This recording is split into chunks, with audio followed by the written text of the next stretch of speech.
And now your first Warn 5 forecast, certified most accurate by Weather Rate.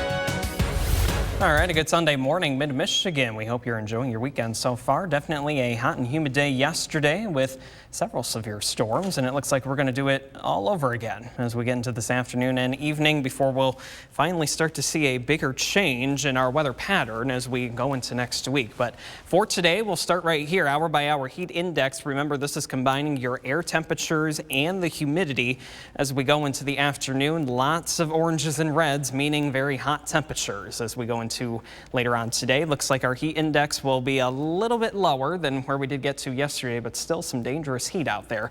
Feeling like the low to mid 90s later on into this afternoon. Pinpoint Doppler radar live from MBS on a Sunday morning is now keeping us mainly dry. You did have a few showers and thunderstorms into some of our northern counties near Iosco and Alcona, all making northeasterly progress as we continue to go throughout this morning and actually giving us a little bit of clearing, especially into the southern sections of the lower peninsula there of Michigan from the Tri-Cities and especially points south.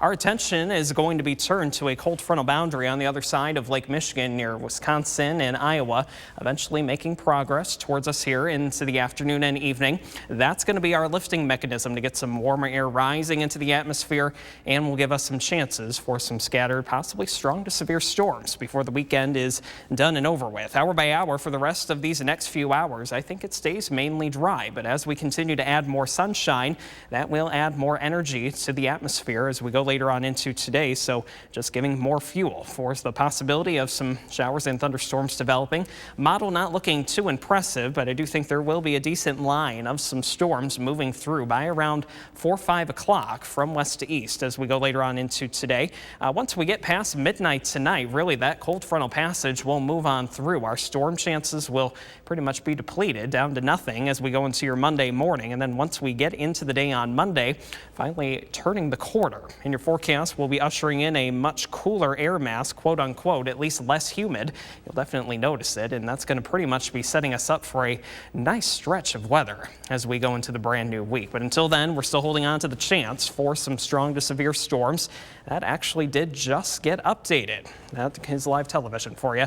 It is a slight risk now for all of us in the mid-Michigan area. Anywhere you see the yellow shading on your screen, it's a slight risk for scattered strong to severe storms. So damaging winds, hail, and heavy rain, that's going to be the main threats for today. On top of that, isolated spin-up tornado, definitely cannot rule that out as well. So make sure you do have a way to get weather alerts for your area. It's the latest on what we have on Hurricane Ida. It's still a very strong Category 4 storm approaching Louisiana's coast. Last check, winds were at 150 miles per hour with max gusts at 185, and that's still expected to make landfall just to the west of New Orleans. Looks like sometime later on this afternoon or into the early evening right there at around 155 miles per hour. Our thoughts with everybody down in Louisiana and just the southern states in general. Going to be a pretty nasty storm down there. For us here today, we've got temperatures into the upper 80s near 90. It's going to be a chance for some thunderstorms into this afternoon and evening. 66 for the overnight low tonight. Thunderstorms pretty much ending by around midnight and then decreasing clouds as we go into your Monday morning. Also, this is going to be some good news. Once we get past today, check this out. Our dew point's going to be below 60, so it's going to be feeling a lot more pleasant for the next several days. Definitely a tune we can all sing to. 7-day forecast, you've got low 80s tomorrow, and then it's upper 70s for pretty much the rest of the week. More sunshine, less humidity, maybe a few showers into the next weekend, but we're going to focus on the good, Trevor, while we have it for the next few days. Back to you. Sounds like a plan to me, John. Thank you.